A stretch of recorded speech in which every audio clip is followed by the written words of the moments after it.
SD in the Fazman, and our very special guest, Ryan Thompson. So, Ryan, you were mentioning that you got into horses with your father and he had huge success, but you've had some success yourself. Just elaborate more on some of the great achievements that you've had with some of your horses. Yeah, so, like my dad and his career, he got into it and got some success early. So did I. Got involved in a horse here about 7, 8 years ago called Friar-esque. Bought a small share in that and wasn't expecting very much. And it came out as a 3-year-old and did really, really well. And ended up, running third to Gatting, which was an absolute legend of the WA track, winning a Group 1. So even though it won 5 races and placed second 9 times and third 9 times, and I think it came fourth about 12 times. So it was in the placings, out of 60 runs, it was in the placings almost 50% of the time. So I struck luck early on in the career, and that bit me as well. So have been involved in a few others since then, and it's just been a great deal of fun. So if there was somebody out there that was thinking about being involved in a syndicate, how would they get involved? Would it be advisable just to come down and get the feel of how Ascot as a industry operates, and then sort of network around to find out whether there was opportunities to become an owner?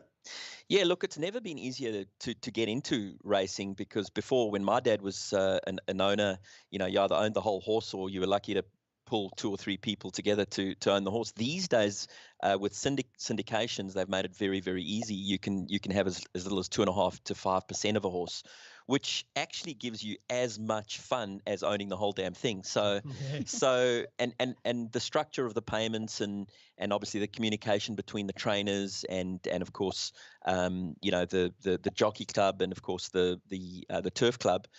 Everybody gets individually communicated with, obviously through email and apps and things like that these days. So it's never been easier to be an owner, and it doesn't matter what your budget is. I think I've just bought a share in a racehorse. I bought 7.5% for 4,000, and that's got a really good bloodline. So we're expecting big things from it. But it really doesn't have to cost a great deal of money. So yeah, if you know someone, ask them, or if you know a trainer. Mine's Danny Morton. He's just a great guy. Down to earth. His father was a trainer, his grandfather was a trainer, and his son's now training. So,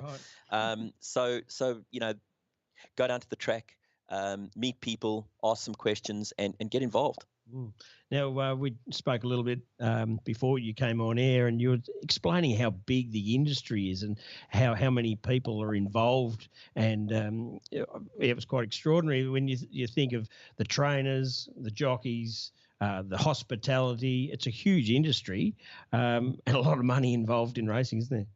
Look, and racing can have a bad rap from time to time, because every now and again there's shows that come on about the cruelty aspect, and certainly that is something that we always got to be mindful of. But the reality is it is a massive industry, and that's one thing. The second thing is the horses themselves are treated better than most of the staff that look after these horses.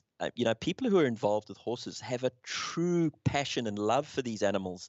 I mean, it is extraordinary how well these animals are looked after, and they're absolutely beautiful beasts. And and they've all got personalities and all got temperaments.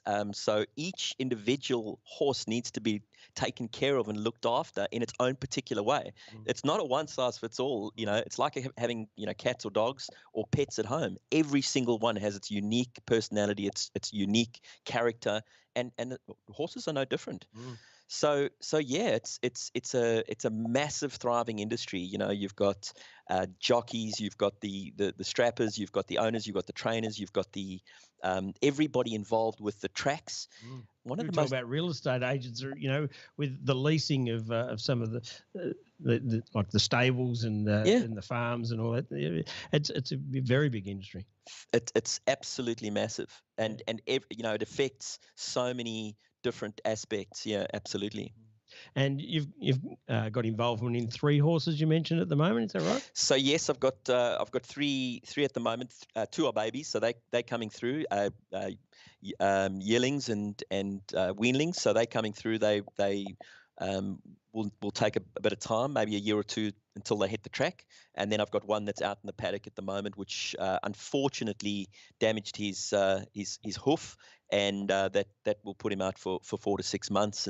But it comes and goes very, very quickly. And we're down at the track every Saturday. It's a great time for myself and my brother and my dad to get together. It's the only time that we kind of block out the world and have a bit of a punt, and we lose money that we can afford to lose. We're not out there spending the grocery money, so it's a lot of fun. Yeah, and do you get involved with the Spring Carnival over in Melbourne? Do you like to pop on over and be part of the Oaks Day or Melbourne Cup or Caulfield Cup? Or It's funny you say that. I had it on my bucket list and managed to achieve that just before COVID. 2019 had the most amazing time. Went down and obviously went to the Derby Day, Ladies Day, and then Melbourne Cup Day, and we were really spoilt in the Briery, which is probably the place to be, the number one sort of restaurant and accommodated sort of venue on the day. It was just sensational. So when my dad joined us last year, I sort of said to him, let's get you over there, and we booked to go this year. So we're off to the Melbourne Cup. We'll probably do a similar thing, and it's already booked and ready to go. So we will do that again this year with my dad.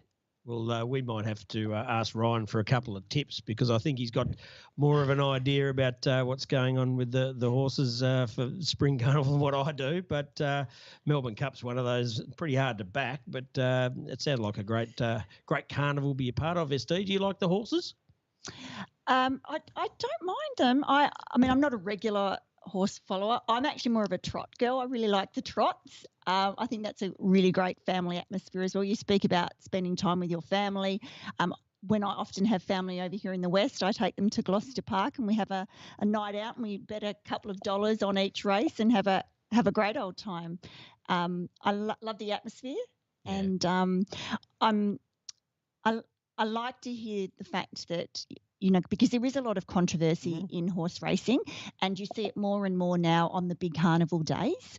Going through the gates, you see a lot of activists and things. So it's great to know from someone who actually is right in the industry that they're very well cared for and well looked after. Do you have a favourite horse, either now or previously? Look, yes. I mean, I would have to kind of be a bit regular when it comes to this. I mean, I've studied all the big horses, and Far Lap is without a doubt a horse that goes down as an absolute icon. It won just about every distance, which is almost unheard of. Sprinting, middle distance, long distance, it won the lot. So as far as an out and out racehorse, you can't go past Far Lap.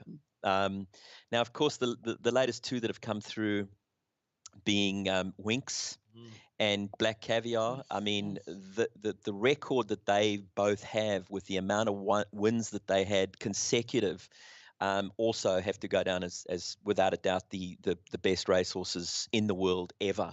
So, but yeah, how much time do we have? I could talk. I could go as far back as Nijinsky if you wanted to talk about racehorses that we go back. But no, it's truly a passion of mine, and I wouldn't be involved in racing if I felt that it was any way, shape, or form untoward or cruelty to animals. It to me, it is a beautiful industry. These horses are bred to race, and they are very, very well looked after during and after, and it is quite pleasant and exciting to see them in the paddocks, in the stables, and going to visit trainers, which I do very regularly, and seeing horses that are 20, 30 years old that are still being taken care of by the trainers who have trained them in their heyday. So no, couldn't speak more highly about the industry. Well, I'm actually in the right spot at the moment because Esther, your family's from Wales. Yes, indeed. And Ryan, and your family's from South Africa. There's a World Cup rugby event coming up, and there could be a bit of rivalry between you two. So who's going to win? Is South Africa going to go all right in the World Cup? Well, let me just throw a bit of a spanner in the works. And Esti's got the strawberry blonde hair, and so do I. So we're actually Irish, by the way. My dad came over, and he's sitting in the studio here, but he came over to South Africa in '63. And he's been there ever since. I've just brought him to Australia last year. But obviously I was born in South Africa, but our true roots are in Ireland. Right. But yes, I grew up in South Africa and absolutely loved the rugby, played with a few Springboks in my time, obviously in the school and post, club rugby. Look, it's a tight competition. Wales are absolutely brilliant. The Northern Hemisphere have always got my full support, and I think the Southern Hemisphere, being New Zealand, Australia, and South Africa, have probably never been so, I suppose, disjointed. Because usually the Tri-Nations, the Super Rugby brings that all together, and we're able to see the players and how everybody gels together. That's obviously not the case anymore because South Africa are not part of the Super Rugby. But it is going to be interesting. As I mentioned to Esti earlier, well, South Africa are the reigning champions. Yes, they are. So rightly, I should be supporting Australia. I've been here for 21 years. But I have to say that the Springboks are much better rugby players. Oh, there we go. Well, no doubt you'd be a keen listener of IPL Radio's Talking Sport, the rugby segment normally from 5:30 onwards. So you'll be able to listen into Simon and SD's opinions of the rugby moving forward. And, it could be a little bit of banter coming up later on. Well, it's quite possible because obviously Simon's a Kiwi, so All Black fan through and obviously through. I'll go for the Wallabies, so we've got it all covered, really. Yeah. And I can pick and choose. No, I mean, I always like to see Wales do well for such a small nation to have done so well. But I think that they had their opportunity a couple of World Cups back where they were robbed by some refereeing, and I'm looking forward to seeing them play. There's been a lot of publicity at the moment that France are the ones to look at. But Ireland is getting a pretty good rap at the moment. And typically when it's in the Northern Hemisphere, you'll expect a Northern Hemisphere team to win. But what's really got me excited, and I'd be interested to know, Ryan, if you've paid any attention to it, is the women's game. Have you followed any of the women's rugby? I have a little bit. There's so much sport, as you know. Yes. I've watched a bit of women footy, which I their skill is pure, whereas it doesn't have that ego that men have dragged along with us for decade after decade. So it's actually really entertaining to watch. They kick through the ball, and there's it's just pure. So yes, I have watched a little bit, but I certainly I wouldn't say I'm full bottle on it, but it's wonderful to see. My dad we have disagreements about this, but I love watching the women in sport. And one of the places that I believe women excel and are as good, if not better than men, is in horse racing. Jockeys. We've got some of the best jockeys in world racing, So why do you think that is? What is it that you think makes a female a good jockey? I think personally, and it's subject to contradiction and argument, but we love that on this show. Yeah, sure. I would say, look, with horses, it's very emotional. Horses can pick up emotions, and it's not. Yes, you've got to be strong, but let's be honest. It's an animal that runs. So yes, you need a certain amount of strength, but it's the finesse that I think women bring to racing that men just probably haven't quite got as much of. Well, Michelle Payne certainly put women jockeys on the map when she won the Melbourne Cup. Didn't she just? Yeah.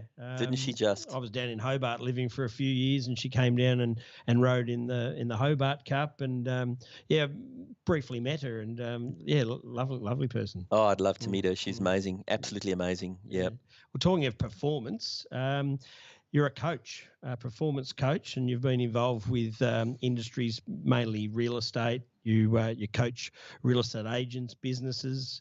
You're an auctioneer like myself, and also you've just been involved in hypnosis. You've just done a course for that, so you're a pretty interesting fella. So tell us about performance coaching and your business, Real Estate Brilliance. You coach people all over Australia and some international as well. Thanks. Yeah. So, had a great career in real estate, achieved what I set out to after about 12 years, and realized that one of the biggest reasons why agents did not succeed was because of the training and coaching or lack thereof. So it was an area where I felt coming through the industry, there was a gaping opportunity. So I wrote a program called the Agent Success System, and I've put nearly 1,000 agents across the country through that program, and I delivered that in a 3-day scenario. I've now put that as an online program, and I've got great success out of that. But more importantly, I've able to assist the industry, which would have a high attrition rate, bring that down. So the attrition rate for real estate agents is around 80%, and anyone who gets a coach, gets help, gets trained, you can bring that down to 20, 30%, which is a mask difference from 80%. But after getting a bit of success and getting established here in Australia, my purpose changed, and it was all about giving back and helping people. So I love getting up in the morning, because every day I help either an individual, a team, or a business thrive and have a better life and just do better. So if there was an agent out there looking for a coach, how would they get in touch with you, Ryan? Look, you can look at my website, realestatebrilliance.com.au, or certainly give me a call directly, 0422 931 582, and I'm happy to help in any way, shape, or form. And even businesses, I was very fortunate in my study and personal professional development to be coached by Brian Tracy, probably one of the godfathers of personal professional development. And he changed my life 20 odd years ago, and I've never looked back. And so I did get my coaching diploma and certified coaching diploma in Canada, in Vancouver. So I do businesses as well. So yeah. So I'm in the business of business. I love in the business of inspiration too, by the sounds of it. You've taught us all about horse racing today, and coaching, which we're really big on here, because we like to help people develop and grow and to be all that they can be. Absolutely. So, yeah, and you guys have got a big focus on mental health, which I totally respect and admire. And one of the things that we did do in my study was NLP, neuro-linguistic programming, and as you said, hypnosis as well. And some of those alternative therapies, so to speak, can be very helpful for people who are struggling to get results, either mentally, physically, who have challenges in one way, shape, or form. If they're not getting the type of success that they hope that they have wanted from the mainstream sort of medical sort of arenas, it is definitely something to consider. And there's some wonderful practitioners out there that help with timeline therapy and many other things. Well, that's right up my alley. It is, yes, especially with your lovely business, the Mind Mentor SD. Absolutely, that's right. But look, it's been phenomenal talking with you today. I've really enjoyed having you, Fazman. It's been great. Yeah, I have. I've caught up with Ryan a few times over the years. Always love having a chat, and I actually have a little bit of a slight business interest with Ryan, because I'm a freelance auctioneer for his business, Auction Services WA. So if there are some real estate agents out there in Rockingham or up in Perth, Ryan and I can love to call an auction or two for you. And lucky enough, we do some charity auctions as well. And I'll be calling an auction for the charity gala on the 22nd of July here in Rockingham. So that'll be a bit of fun. But yeah, Ryan, always love having a chat, and I might have to pop up to Ascot with you one day and enjoy one of those beautiful lunches because they look pretty good. Well, mate, you're definitely on the cards, so I'll certainly give you a call up. And we'll certainly closely watch each other, I think, when the World Cup rugby hits. And we'll see who comes out the victor. Thank you guys so much. And I must say, you guys have got a great show, and what you're doing here is really, really important and pretty special. So big congratulations to both of you, and thanks for having us on board. All the best. And all the best to you. Thank you so much. All right, folks, we're going to go to a quick song, and we'll be back in just